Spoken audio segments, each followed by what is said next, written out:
सबा, मैं तुम्हें एक बात समझाने की कोशिश कर रहा हूँ, तुम बार बार उसी बात पे बहस किए जा रही हो। मुझे समझाने के बजाय जाकर अपनी बहन को समझाएं। क्यों हाथ धो के मेरे पीछे पड़ गई है वो? यार सबा, समझने की कोशिश करो। देखो, फिजा का एक माइंडसेट है, उसको समझाना तब तक मुमकिन नहीं है जब तक वो खुद समझना ना चाहे। और तुम उसकी वजह से मुझसे लड़ाई कर रही हो, वो भी इतने अहम दिन पे।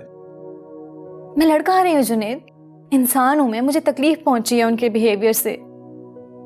तो यार मैं उसकी तरफ से एक्सक्यूज कर रहा हूँ ना, और क्या करूँ? क्या मैं अपने दिल की बात भी आपसे शेयर नहीं कर सकती?